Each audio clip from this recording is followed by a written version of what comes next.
This is the ultimate beginner's guide to real estate investing. By the end of this video, I'm going to teach you how to get started, the 4 ways you make money in real estate, and most importantly, the mistakes to avoid so that you don't end up losing hundreds of thousands of dollars. I want to talk to you first about why real estate. So let's go back to when I was young and I was 19 years old. I got a job making about $175,000 a year, which was a crazy job at the time. And I packed up all my stuff into this Geo Metro that I owned, and I moved to California from Boise, Idaho. Now, when I got there, I thought to myself, dang, I'm gonna be rich. In fact, I tried to live as frugally as possible. I remember going to Sack and Save and getting some macaroni and cheese for dinner and sleeping literally on the floor so I could save as much money as possible. And when I was thinking about the math on this, I figured, okay, with taxes and everything, maybe if I live really, really frugally, I could save $100,000 per year. So I said, okay, well, how long before I'm a millionaire? Well, it's simple math. 10 years. And I thought, wait a minute, that doesn't make very much sense. If it's gonna take me 10 years of sleeping on the floor, living frugally, and I have to keep this job, that's insane. Then I realized it was even worse because I didn't factor in inflation. Inflation would now make that number be around 13 years instead, because $1 million today won't be $1 million in 10 years from now. So I said, okay, well, what if I invest this money in the stock market? So I looked up the average returns on the stock market, and I found that it was about 8% per year. So I did the math on that, and I found that it would actually save me time. So instead of 13 years, it was gonna take me 11 years,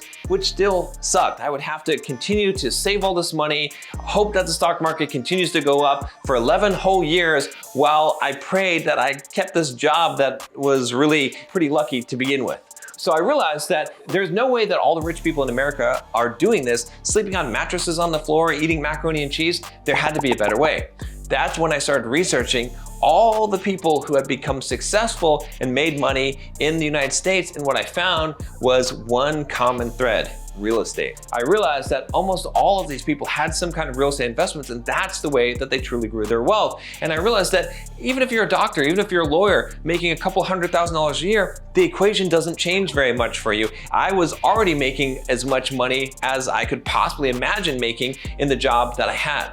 So that's where I started looking at real estate investment. In fact, one of the first things that I did was I bought a book called The Millionaire Real Estate Investor by Gary Keller. He's the founder of Keller Williams. And in this book, it had charts. It showed me how that if you bought one property per year, over time, you would make money from 4 different ways, which I'll tell you about in a minute, in real estate, and that you could actually become a millionaire. So I devised a plan. I said, here's what I'm gonna do. I'm gonna buy one property every year. In the worst case scenario, in 15 years, I'll sell the first property, and that property will be worth at least double what I paid for it. And then I'll take the money from that sale of that property and buy another property and live off the rest. So the worst case scenario, while everyone else was taking 30 to 40 years to retire in the stock market, I could retire young in 15 years. And if I didn't want to do that, my backup plan was 30 years. I would just buy one property every single year, and at the end of 30 years, the first one would be paid off, and then the next one would be paid off, and so on.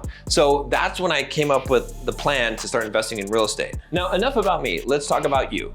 Let's talk about the 4 ways that you can make money in real estate investment. And for each of these ways, I'm going to explain some real numbers and show you how I'm actually making money so you know that it's not made up. So the first way is the way that most people know, and that is through cash flow. And that just simply means that you have rent that exceeds the expenses on the property. Now, I make about $15,000 a month in cash flow every single month from my rental properties. The second way that you make money in real estate investment is through principal paydown. So when you buy a property, you're gonna have a mortgage on that property. Now, part of the mortgage payment on that property is gonna go towards the principal. That's the amount that you owe. And so every month when you pay down the principal on that loan, it's like putting money in the bank because you're building equity in that property. You owe less money. So for my properties, I pay down about $3,000 a month in principal, or $36,000 a year. Now, I've paid off the majority of my properties now, so that's why my principal paydown is so low. But back when I was getting started, I might be making $10,000 a month in principal payments, which is way better than spending a couple of $1,000s a month on rent and having that just go to your landlord. So the third way you make money in real estate is from a tax advantage called depreciation. Now, what depreciation is, it means that you get to take a certain amount of the value of something off of your taxes as a loss. With real estate, we're allowed to take the value of that real estate, actually the structural value. So you take out the land value of the property, but just the structure, what that is worth, and you can divide that by 27.5, and you can deduct that as a loss every single year from your tax return, which can save you money, especially if you're in a high tax bracket. Because my property is depreciated about $100,000 a year, that ends up saving me about $33,000 a year in tax payments that I'd have to pay the government. Imagine if someone handed you a check with $30,000 on it every single year and you got to keep all the property. Now, the fourth way that you make money in real estate investment is the most important way. It's through leverage appreciation. What does that mean? Appreciation just means that something goes up. This is when the property value goes up over time. Now, you might think that your average return is going to be 3.5% or 4%. But you're wrong, and here's why. It's because you don't buy the property outright. Instead, you get a mortgage on it. If you put 10% down on a property, that means that you have what I call a 10x lever. That means that whatever returns that you get from appreciation, they're gonna get multiplied by 10. So if the property goes up 4% in a year, instead of getting a 4% return, you get a 40% return. So let's look at the math on this. Let's say you bought a property for $100,000. So you put 10% down, which is $10,000. Now that property goes up 4% in value, which makes a property worth $104,000. If you take the $104,000 and you subtract the $100,000 you paid for it, that's $4,000 profit. Your investment was $10,000. Your profit is $4,000. That's a total return of 40% on your money. You can't get that in the stock market. Or if you do, you must be doing some kind of insider trading. Now, I've got a whole program that teaches people how to get started in real estate investing, but it's dozens of hours, so I wouldn't be able to get into all the little details in this YouTube video. But here's the basics on how to get started. So the first thing that you're gonna need to do is to figure out the place that you're actually gonna invest in real estate. This is a huge mistake that people make, is that they try to invest where they live. They look at their local neighborhoods. You know, I live in California. If I tried to invest in real estate here, I would be broke. I would not find cash flowing properties because they're too expensive and you don't get enough rents. Instead, you wanna look for places that have high rent but low cost. There's a little rule in real estate, we call it the 1% rule, and it basically means we wanna try to get a property that the rent is as close as possible to 1% of the purchase price. If it's close to that, we know it's probably gonna be a good deal. You don't have to absolutely obey that rule, but it's a good guideline to use. So where do you invest? One of the easiest ways is to just do a search on Google and say cash flow investment property locations, or where can I find good cash flow properties? The reason why I say this and not just give you a list of cities is because it changes all the time. The other place that you can look is you can go to biggerpockets.com and look on the forums there and see what people are saying. You got to do a little bit of legwork, but there's usually 3 or 4 or 5 different markets at any given time that are good places to invest where you're going to get good cash flow potential. Now, I recommend that you get started with residential real estate. Forget about the commercial for now, because that's a lot more complex and it's a lot more difficult to get a loan and to make things work. So instead, you're going to look for 1 to 4 unit residential properties. Those are conforming loans that are going to be the standard loans that are Freddie Mac government-backed loans. One tool that's helped me a lot in searching for properties is PropStream. So if you want to check it out, go to bulldogmindset.com/PropStream. I'll put a link down below, but this is what the tool does. It makes it so that it's really, really simple once you've identified a geographic area to find all properties that are in the MLS, all properties that are in foreclosure, and really any data that you want on a property, and then to do an analysis on the property so you can see what the cash flow potential is by running all the numbers on the property. Figure out what the rents are, figure out what the expenses are, figure out what your mortgage payment is, and then see what's left over. If you're not using a tool like this that's gonna break down the exact math, you're kind of just gambling with your money. Again, if you want to check out the tool, it's called PropStream, and I've got a discount if you sign up with my code. Now, this is not sponsored, but I do have an affiliate link down below if you want to check it out. Okay, so the next thing that you're going to do once you've identified a geographic area and you've identified some potential properties is that you're going to get a pre-approval for a loan so that you can make offers on the property. Now, I recommend going to a site like bankrate.com and searching to see what is the lowest interest rate loans that you can find, then contacting some of those lenders, and then from there, they'll tell you what they need in order to give you a pre-approval. Now, what is a good rate? It really changes all the time, so you just have to compare and see what the rates are advertised there and see what the lowest rate you can find is. Now, the big thing that you want to do is you want to pay attention to what's called the APR not just the interest rate. The APR is the actual total rate, including any fees that you may pay, and that's really important. You might have fees like loan origination fees, which is what they charge you to process the loan, or any kind of closing fees. Sometimes they tack on a bunch of fees there, so that APR is going to be the true interest rate that you're going to be paying. Now, once you've done that, then what I recommend that you do is you can either contact the owners directly to try to make an offer on the property, or contact a real estate agent and get a real estate agent working for you.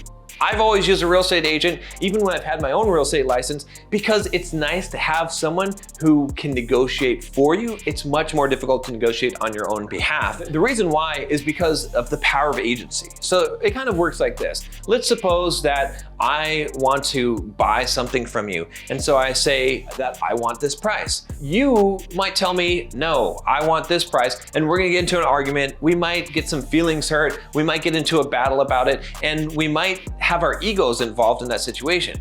But if instead I have an agent that represents me, and the agent is able to talk to you and says, yeah, I'm not sure about that price. I don't know, but he's really looking for this. Do you think you could bring it down a little bit, and then I could go to him with a much better offer? You can see how that works, because we can go back and forth multiple times. No one's feelings are getting hurt because you have a buffer between you. So it really helps you to get a better rate and a better deal. Out of the 20-something properties that I've bought, I've used an agent for all but just about 1 or 2 of them. And it just made the whole process easier. I got better deals on the properties. And even when I had my own real estate license, I still use an agent.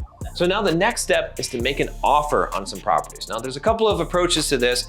One of the approaches that I take is to make a sight unseen offer whenever a property comes out as a new listing in the multiple listing service, or an agent gives you a new listing if you feel like it's a good deal. A lot of times I'll make an offer where I haven't even looked at the property. I'll make an offer as soon as the listing comes out, as soon as I see that listing, because I know that if I'm the first person to make an offer on it, I might be able to get away with a low offer, knowing that the owner that just listed this property might say, well, I don't know if I'm gonna get any other offers on the property, so maybe I should just take this one. So a lot of times that's what I'll do, or I'll look for listings that are old listings that have been on the market for a long time, but have a high price, that they're overpriced for the market, and then I'll make a really low offer on that. And the psychology behind that is that a lot of times the seller that has a property that's been sitting for a long time because they overpriced it, they think no one's gonna buy this. So no one's making offers on it. So when you make a lowball offer on it, they're like, oh shoot, this might be the only chance I get. So they're much more motivated to sell.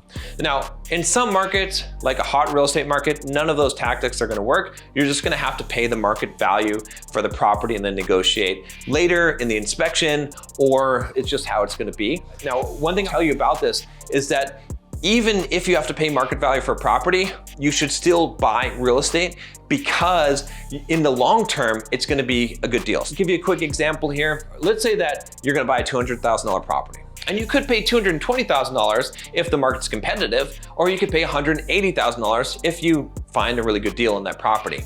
So about a $40,000 difference. In 15 years, when that property is worth $400,000 to $600,000, it's really not gonna matter whether you spent $20,000 more or $20,000 less. But if you didn't buy the property at all, that's when you're gonna be hurting. So a good example from my own life, I bought a property in 2009, right before the big real estate market crash, for $425,000. In 6 months, the property dropped to $225,000. So I lost about $200,000 in face value of that property. But it didn't matter. Why? Because I had a 30-year fixed mortgage, and I had rents that were coming in that covered that mortgage. So even though the face value of the property dropped, I didn't flinch. I held onto that property, and right now I still own that property, and it's worth about $1.3 to $1.4 million. So if I would have been too concerned about the price and not bought that property, I would be $1 million more poor than I am today. So one really important aspect of real estate investing that most people balk at is the idea of management. A lot of people say, I don't want to get involved in real estate investing because I don't want to have to go fix a toilet in the middle of the night or deal with tenant issues, all of these things. The key to this is to use a property management company. Now, when I first got started, I didn't use a property management company. I tried to manage my own property, and I probably wouldn't have continued with my real estate investing career if I would have continued to manage my property. Because I'm a fairly big guy, and I used to go over to the house and bang on the door and demand the rent, And the tenants would come up with all kinds of excuses for not paying the rent. And it was just an exercise in frustration. They would break things, there'd be repairs. It would just be a nightmare for me. But then I got smart, and what I did was I hired a property management company. Now, the property management company is gonna take about 10% of the rent, but in exchange, they are gonna take care of finding tenants for you, screening the tenants, dealing with any tenant problems, dealing with maintenance, cutting you a check, paying a lot of the bills on the property, and all the other hassles that you would have to deal with yourself. That's gonna free you up to continue to buy properties. You see, a lot of guys I know that invest in real estate that manage their own properties, they can only do 1 or 2 properties. I was able to have, at my highest point, over 23 units, only spending about 1 hour a month of my own time managing the properties because of property management. Now, a lot of people get stressed out trying to get the right rate on property management, and they say 10% is too much to pay. Well, here's the thing. Let's say that you have a property that you're renting out for $3,000 a month. 10% of that is $300 a month. That's what you'd be paying the property management company. Now, let's suppose that you could get a deal on a property management company and they do it for only 5%. Well, that means that instead of charging you $300 a month, they're charging you $150. Does it really make that much of a difference? No, I'll tell you why. Because the biggest expense in real estate investing is not gonna be the property management fee. It's gonna be the maintenance. It's gonna be repairs on the property. And I can guarantee you the property management company that only charges you 5% to manage the property is gonna make up their money somewhere else, and probably it's gonna be in maintenance, and it's probably gonna cost you closer to 20%. So don't try to bargain shop. Instead, try to look for a good property management company that's honest and does not overinflate the maintenance costs, which is the largest cost in real estate investment. So you've found a property that you're gonna buy. You've made an offer on the property, you've got your loan, you've closed on the property, and now you have a property management company. What do you do next? At this point, hopefully the property management company is gonna take good care of the property, and if things go well, you really shouldn't have to do anything. Maybe approve a couple of expenses. Honestly, your job at this point is to manage the property management company themselves, because not all property management companies are honest, so you have to keep them honest. If they send you a repair bill, ask for an itemized list of the repairs, ask for photos of the property, ask for receipts if you need to, until you can fully trust them, and then you can kind of let go of some of those things. But in the first year or so, it usually takes some time to stabilize the property and to make sure that if there's any deferred maintenance, that gets taken care of. But once you get things running smoothly, like I said, I do about $15,000 a month in net cash flow from my real estate portfolio, and I spend maybe an hour a month managing the properties. So you might be wondering, what tool do I use to collect rent? The answer is, I don't need to. That's the beauty of having a property management company, is that, like I said, I'm a pretty big guy. I tried pounding on doors collecting rent. It's not as easy as you would think, but when you have someone acting as an agent, you have the power of agency again here, a property management company, they come up to the tenant and they say, hey, the owner's not a very nice guy. I hear that he eats around 300 grams of protein a day. So if you don't pay the rent, I think we're gonna have a problem. That works a lot better when you have someone else arguing that on your behalf than them knowing that you're the owner and collecting the rent. So here's a few fringe scenarios that you might have to think about.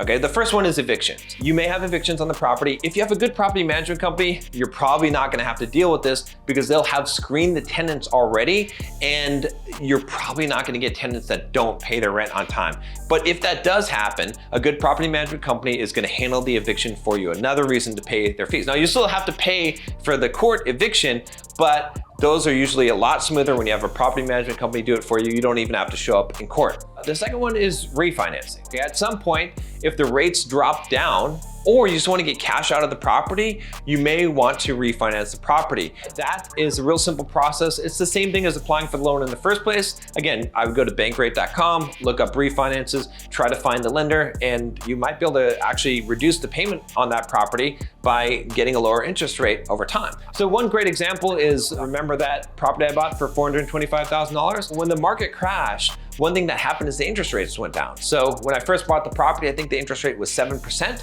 but within a year or two, the interest rate dropped down to 4.5%. I refinanced that property and saved myself around $400 to $500 a month in payments just by refinancing.